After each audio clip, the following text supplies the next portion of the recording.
একটা ক্রান্তি লগ্নে শোকাবহ অবস্থায় আপনাদের সামনে এসেছি।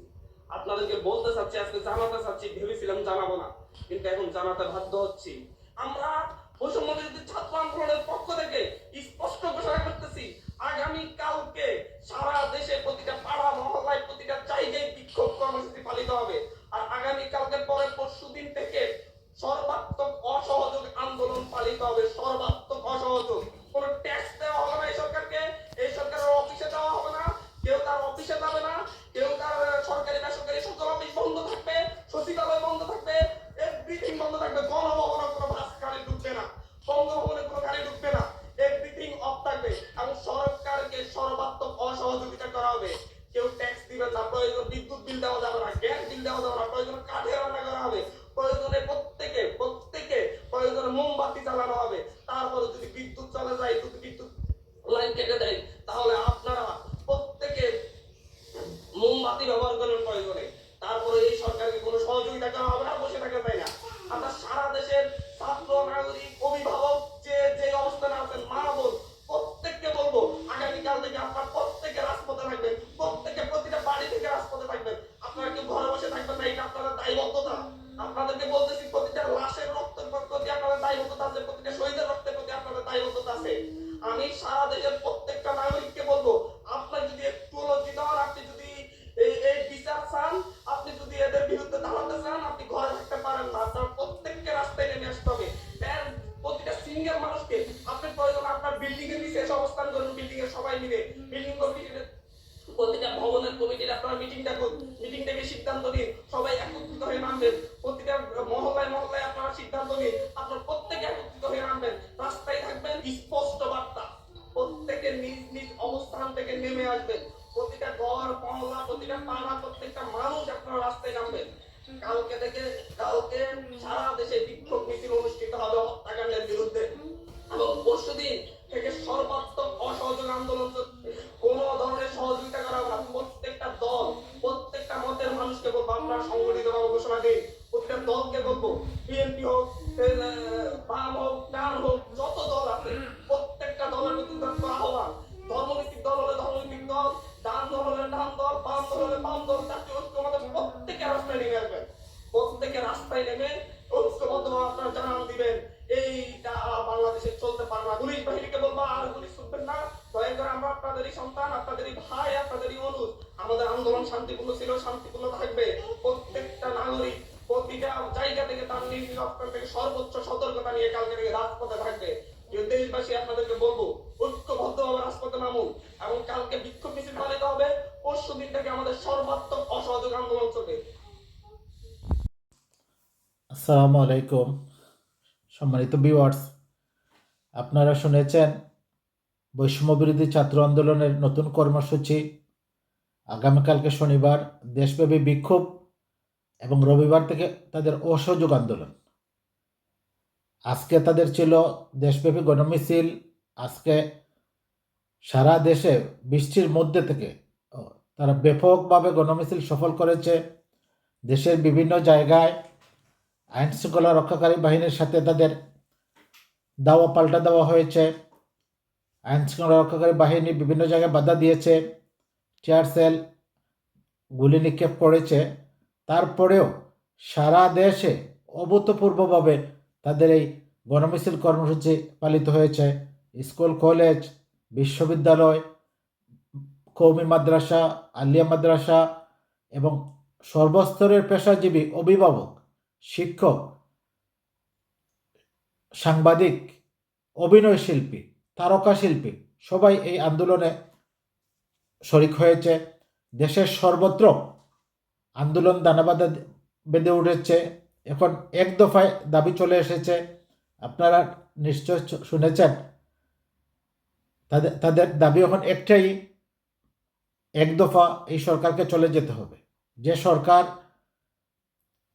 নিজ দেশের ছাত্রদের ওপর গণহত্যা চালায়, নিজ দেশের ছাত্রদের রক্তে যে সরকারের হাত রঞ্জিত হয়, লাল হয়, সেই সরকারকে এদেশের জনগণ আর ক্ষমতায় দেখতে চায় না। এই জন্য তাদের নতুন এই কর্মসূচি।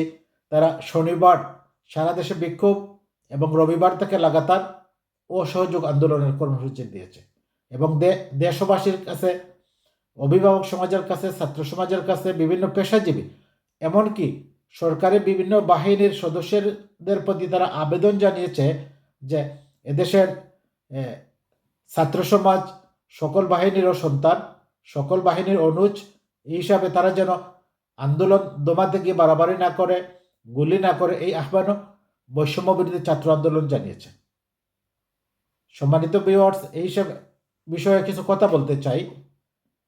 আমরা ইতিহাসে 52-এর ভাষা আন্দোলন, 56-এর শিক্ষা আন্দোলন, 65-র আন্দোলন, 69-এর গণ অভ্যুত্থান এবং 71 সালের মহান মুক্তিযুদ্ধের ইতিহাস পড়েছি, কিন্তু কোনো সরকার একটা দাবিকে কেন্দ্র করে শত শত ছাত্রের লাশ ফেলে দিল, এটা আর কোনো কোথাও ঘটেনি।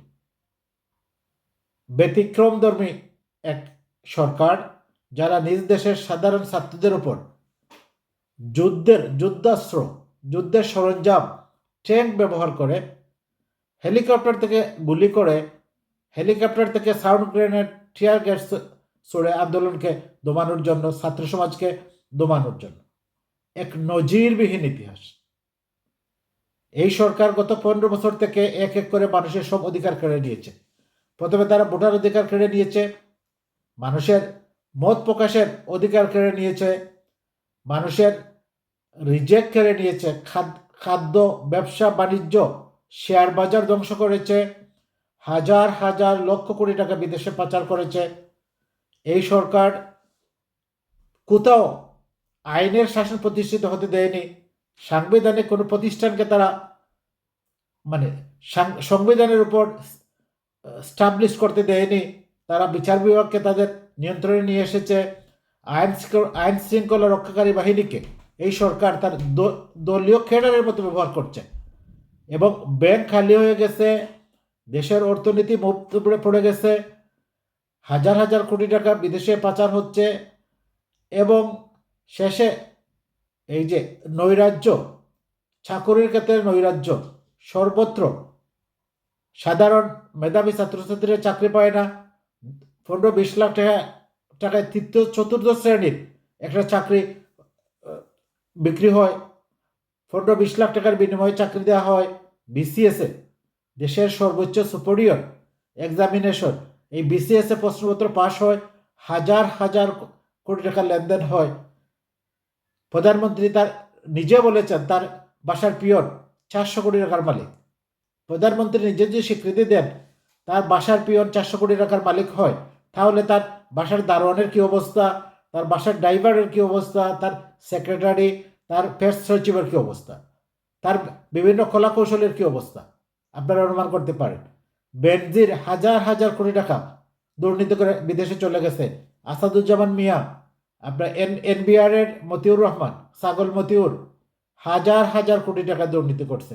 আপনাদের সেনাবাহিনীর প্রধান আজিজ আহমেদ হাজার হাজার কোটি টাকার দুর্নীতি করছে এবং সরকারের প্রত্যেকটা মন্ত্রী, এমপি বিদেশে সেকেন্ড হোম, থার্ড হোম করে বসে আছে। কানাডায় বেগমপাড়া হয়ে গেছে, মানুষ ফুসে উঠেছে, মানুষের পেট দেয়ালে ঠেকে গেছে। নিত্য পণ্যের আকাশচুম্বী দামের কারণে, রেমিটেন্স বন্ধ হওয়ার কারণে আমদানি রপ্তানি বাণিজ্য মুক্ত পড়ে আছে। সার্বিক অবস্থায় ব্যাংকে গেলে টাকা নেই, গ্রাহকের টাকা দিতে পারে না। এই সার্বিক অবস্থায় দেশ একটি অকার্যকর রাষ্ট্রের দিকে পরিণত হচ্ছে।